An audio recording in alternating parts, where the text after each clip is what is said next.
Hello and welcome to another video. Today we are completing an EICR on a flat in Ware in Hertfordshire to see whether the electrical system is safe and it's all up to standard. So without further ado, let's get into it and see what the state of this electrics actually are. Right, so here we are, the first port of call. We're having a quick look at the fuse board. I was expecting it to be a lot older than this. The person who's obviously been selling the flat thought it'd be a good idea to have the fuse board upgraded, which is always a good idea if you're trying to sell a flat. So as you can see, this was completed in 2021. And what I don't like is the fact that in 2021 they were still, let's see if I can zoom in on that, still fitting type AC RCDs, and not only that, it's a split load board. So, and look at that at the end. Don't know who's done that, but they've obviously come along and put a mixed manufacturer's MCB in there as well, so even better. So straight away there's things that will need to be changed. Type AC RCD, I would say let's change that for type A, because it's just the norm now with the new amendment 2 coming out, or come out should I say. And let's have a little quick look around and see what other things we can find, shall we, that whoever changed this board potentially should have spotted before the board. Welcome back everyone. So what I generally do whenever I'm doing an EICR, first thing I do is just have a cursory look around the property. So I'll have a look to see if there's anything completely obvious. Gives you a little bit of a hint in my eye to how well the property's been maintained over the years. So these are a few of the little bits that I've seen straight away. So we have a broken spur there. I haven't actually looked into that to see whether you can actually touch anything. I would assume you can't because of the way it's been manufactured, but don't know until I've had a look into it. And then we've got each one of the pendants. It's clearly had an issue with heat damage. That is badly discoloured as well. This one's skirt is broken as well on that, and the same thing out here, there, exactly the same. And we've also got a fan that is directly above the bath, easily touchable from the bath. Got no idea whether it's allowed to be in this position. Can't see if I show you outside. There's nothing in out here to say. Let's have a quick look in cupboard. No, there's no what do you call it, a transformer. So say that it's low voltage, but that's not to say it can't be in there. It might just be IP rated to be in there. And loving the shower cable. Look at that, yummy. In itself, not electrically unsafe, but really badly installed, laughably badly installed. Let's see whether we can see anything around there that's been put in. Yeah, that's all right, we'll live with that. Okay, so these are the little things. See, it gives you a bit of an idea of the quality of workmanship when jobs have been done, and obviously things that I look out for, like that, and the lights. Nothing too major. So I'm going to start having a bit more of a deeper delve now and see if we find any more little fun and game things. Okay, welcome back everyone. I thought while I'm in here doing a little bit of testing, I'd show you quickly how we do ring main continuity testing, and the importance of it, I suppose, really. So what we do is we take each one of the crocodile clips and we put it onto, you can put it on either, this is the ring main, so you have, what should happen is the cable should come out of the mains, go to each socket individually, and then come back to the mains. So it should be a ring, hence why we call it a ring main. So what we're doing here is we put the cables, the connectors, sorry, onto the cables, and we press the button. And there you go. And then you get a reading, and that tells you that that's the resistance of that particular neutral cable. So it tells you there is a ring. That's what we want to see. So then we go to the lives, and you should get relatively the same reading because they're the same size cable and it's the same circuit. And as you can see, it's like 0.1 of out. And then we go to the earths, do the same up there. And press the button.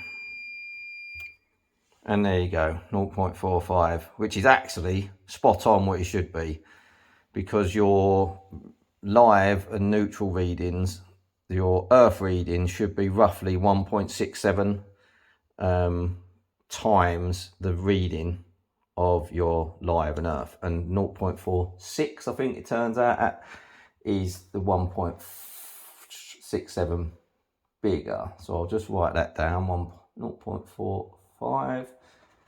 And yeah, that the importance of that is the fact that the cable is protected by the breaker that's in the board, and it's protected by 32 amp MCB, or that's your breaker, that's what it's rated at. But the cable itself, one leg of cable, is not big enough to be able to take long-term 32 amps. So that's why we double them up and make it a ring main. So then it can, if it gets fed from both ways, you're sharing the load out on the cable. So it actually can handle that power. But if there's a break, so if they're, say the lives, somewhere someone's disconnected something and then not put them back as a ring, so they're effectively just one cable and one cable, you could, in theory, pull 32 amps through one cable, and over time it will actually melt the cable and cause a fire.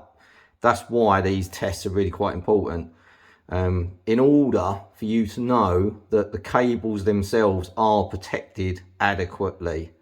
And 9 times out of 10, when you go to have a look at houses, they've been broken, and there'll be an open ring main, so you get no reading in it. It will just tell you. So if I disconnect those and hold them apart, and then I press the button, that's what you get, an open reading. So it's telling you there's no connection, because these effectively are not connected together, whereas through those cables they were connected together. So that's what we want to see. Well, that's not what we want to see, but we want to see the readings to make sure that they are connected together. I hope that makes sense. It's a bit hard to explain, really. It makes sense to me because I've been doing it for 30 years, but it's hard if you don't know anything about electrics to understand why we do a lot of stuff. But that's the idea of doing these videos, I think, is to tell or educate people into why they're important to do the testing. Anyway, I'm going to crack on, and if I think of anything else that I can show you, I certainly will. Right, welcome back. While we're doing a bit of continuity testing, and I've shown you the ring main, how we would do the continuity testing on the ring main, I thought I might as well show you how we do it on a radial circuit. So this is the water heater circuit. So I've taken out the live and I've taken out the earth, and we put a little link in between, and then that link obviously when we go to the other end should then link the cables together, so we should get a reading, an ohms reading. So let's go into there.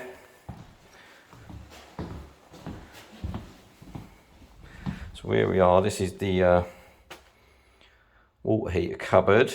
There's my tester up here. I've changed my test lead to this one because this one has got a test button, so if I press it, it automatically does it. It means that I haven't got to hold these in position and then try and press this test button. I can press the test button on the test lead, which makes my life a lot easier. So if I move this camera down a touch, put that on the earth, on that on the live, let's try it, press the button, and as you can hear, hang on, wait a minute, can't get a good connection here. There we go. Okay, so if I bring that up, as you can see, we've got a really low reading, so that's a good thing. So it means there is an earth all the way to this point. Right, so I suppose I should, well, I could explain, I suppose, why this is an important test. We do this test simply because to the most DIY enthusiasts, builders, all that kind of thing, all they're interested in is getting an appliance working. So all they care about is having a live and a neutral to an appliance or any piece of equipment. where most electricians are more worried about the earthing. So we always want to see an earth that goes to each and every point in the circuit for safety reasons. I won't go into the safety reasons because of the fact that it would take me too long to explain it, but we always want to see that earth. Most people disregard it because they're just like, well, it don't do anything, it don't make things work, so they cut it out, they won't connect them in, they literally have no idea what it does, so they don't even bother connecting them in. But if you're an electrician, you know the importance of an earth in any electrical system. So that is number one on the list to make sure, has it got adequate earth in there? And 9 times out of 10 when you go to a property, the earthing has been messed around with and you've got no, we call this earth continuity testing. So we go to the furthest point of the circuit and see whether the earth goes all the way from the mains to the last point on that circuit. And like I say, 9 times out of 10 you'll go to a house, especially if someone's put other lighting in or like added their own lights into a property, you'll go to the last point, no earth. It's almost a given. So it's actually really quite rare that you come into a property, you test. So that's the 3rd circuit I've tested. No, actually the 4th. This is a 4th circuit and everything's fine with the earthing. I'm like, this is actually unheard of. But there you go. It makes my life a little bit easier. So it's not all bad news. Right, onwards and upwards then, guys. I'll come and show you. I think I might do a bit of earth continuity on maybe the lighting circuit, and then I can show you that as well. Right, there you go. It's the sort of thing that you do find when you're looking around. As part of trying to find the last light on the circuit, we obviously take the ceiling rows down and we have a look how many cables are in here. So really we want to only see 2 generally to say it's the end of the line. But look at that, look. You can actually see how badly corroded that is in there. You would have never have seen it from with that being up, you'd never know. But when you actually have a look, that's really badly corroded. So it's obviously been affected by some sort of water damage by the looks of things. But these are the sort of things, see, why it's really important to do this sort of testing, because that could have sat there and potentially caused an issue. I'm not going to say a fire, even though it is a worst case scenario, it could cause the fire. But it'll definitely cause some sort of electrical issue with maybe tripping and just being a pain, really. And you would never know without actually having a look. So it's quite handy that you find these kind of things, so then they can be highlighted and the problem can be sorted out quickly. But unfortunately, no one ever does their testing. So you should get your property tested every 10 years. And I can pretty much guarantee that everyone who ever watches this video has probably never had their electrical system tested ever. Because no one ever thinks about it. While it's working, it's a bit like your car. You get forced to have an MOT, but if you didn't get forced to have that, you'd just drive it. Most people would just drive it until something went wrong and then fix that thing that's wrong and then let it carry on. But that's just the way it is, I suppose. I'm not going to change that. But like I say, I'm just here to try to highlight issues and what the possible outcomes are, and to, like I say, educate people onto being a little bit more cautious, a little bit more respectful of electrics. Whether I end up doing that, I don't know, but we will see. Right, well there you go, that's that little one, and I'll show you now the continuity testing on the lighting circuit. I thought I'd better show you this quickly. If you remember me talking about it when it was one of my first observations, I have had a look, and as you can see that you can't actually touch anything in there. I thought that it'd be manufactured that way, but I thought I'd better check. So all that basically needs is, it's just a C3. So it's just a improved recommendation, but you know, who would leave that without changing it? I'm assuming there are people out there who probably would. But anyway, I'll put it down as a recommendation to have it changed. The lady who's buying the property, I have no doubt, will replace it because it's a bit tired anyway. Most of the stuff in here is quite tired. And they could do with a little bit of TLC, shall we say. My next stop is going to be going to have a look at that dreaded fan in the bathroom and see whether that is actually rated to be in there or not. So wish me luck. Well, there you go, everyone. I had a little look at the kitchen light because it was a different type of light. The only light, I think, in the property that's been changed by someone and generally it'll be some kind of DIY that will put it up because they always want to have a go. And first glances are, why would you use masking tape? Masking tape? What kind of insulation properties does masking tape have? I wonder. Might have to look that up. Might be worth Googling that. Why you would wrap it in masking tape, I've got no idea. I'm just going to unwrap this now and we'll see what the connections are actually like behind there. Hopefully they're half decent. Right, okay everyone, I have now unwrapped the little present that was the masking taped up joint, and here it is in all its glory. Look at that. That is a thing of beauty, isn't it? It's a bit hard to see because I've got the sun right behind it, but that was, see there you go. That is obviously the guts of a pendant that the person's ripped out of the pendant because they didn't understand how, or they didn't have connectors to put it in. And look how close some of those things actually are in there. Look, just sitting there ready. That's live and neutral bar. Live and neutral, just sitting literally millimeters away from each other. At any point that could have just touched together and kaboom. It would have been a nice little explosion for everyone. Wow. Well, there you go. Like I say, the things that you find on these, literally every single one I've ever done, there's always something, or at least a few things normally.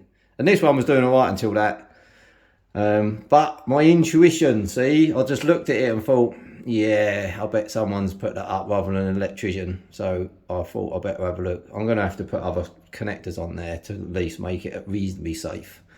Because that's just a joke. Apart from the fact that it's an unfunny joke, because that's actually really quite bad. Right, anyway, let's crack on, shall we? Okay, there you go. That's got me feeling a little bit better anyway about the safety of it at least. So I've put some Wagos or Vargos, whatever they're called. I call them Wagos.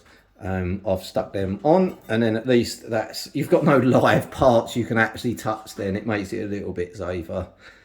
Yeah, so there you go. That's all it took, a couple of minutes work, and at least now it's reasonably safe. So here we are inside the bathroom. I've taken the cover off, which in itself was fun and games because I don't know if you can see in there, there was no fixing screws there to hold the front cover on. So they'd literally masticed around the bottom and the side. Was there, oh yeah, and there's a bit on the top.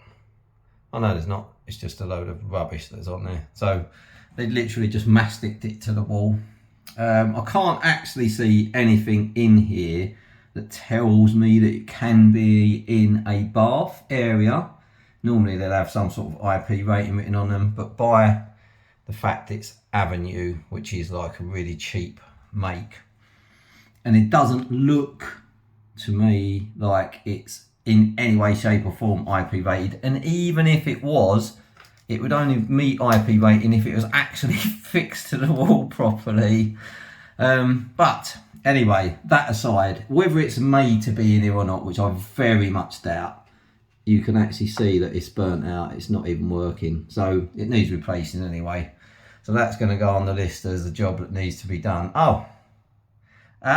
Now I've just literally talking to you, I've just seen why it weren't fixed in place properly. Because in order to get this to work, where they've brought that through, because the cable wasn't long enough, they've actually put it on the side. Look, it should be like this.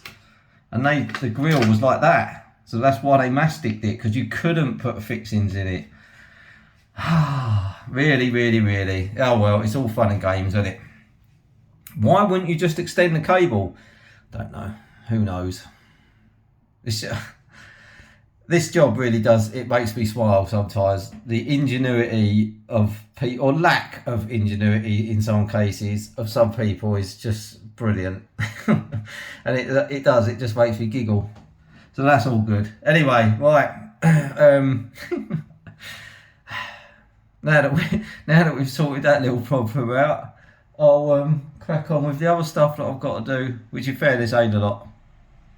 And I'll see you guys at the end of the video. Right guys, well that's it. I'm all done at that place. It actually wasn't as bad as what I thought it might be. After speaking to the customer, she had a feeling that the property was older than what I think it actually is. And it did have a nice new fuse board in there, although I think with the issues that I've found, that should never have been done without those issues being rectified first. But I find that quite a lot, and funnily enough, there's no certificate to say that the work's been done. It's just been done. So it's obviously been done by someone who potentially can't sign work off, hence why a lot of stuff got left. And the other thing is, if you change a fuse board, you effectively take control, or you're saying that the entire installation is up to standard, which it clearly wasn't. There was multiple things wrong in there that were clearly there when that fuse board got changed. Some minor things like the light fittings that are just clearly need a bit of TLC really to bring them up to some kind of livable standard. But things like the fan, how did they miss that? I mean, it's blatantly obvious. Even just a cursory look, you'd have a look around and go, actually, that fan don't look right. But, like I say, it was never certed, so the person who's done it obviously has just disappeared into the ether, I would assume. But that's kind of what we're up against in the industry, I think. That there's so many people out there, not necessarily chancers, but they're people who are just doing things half-heartedly and not certain the work, so they've got no real recourse for the works that they're doing. But that's just something we have to live with within the industry. And looking on the bright side, I suppose, I've been asked to go in and do a test, and then that's where you find out all these other things are wrong. So I'm still earning money out of it, so that's one good thing, I suppose. That's the way I look at it. I don't have to agree with it, and I hope it changes at some point in the future, but whether it will or not, I really don't know. Yeah, so that's pretty much it then, everyone. If you are liking what you see, please, by all means, like and subscribe to the channel, so then you can see any other videos that I'm posting up. And then you'll get the first little notification that I've put something new up, and hopefully it will keep you entertained. And if there's anything that you feel like you'd like to know, by all means, put it in the comments. And then, like, if it's something that I do, then I will try my best to do a video on it. Okay then, guys. Have a good day, and I'll see you on the next one.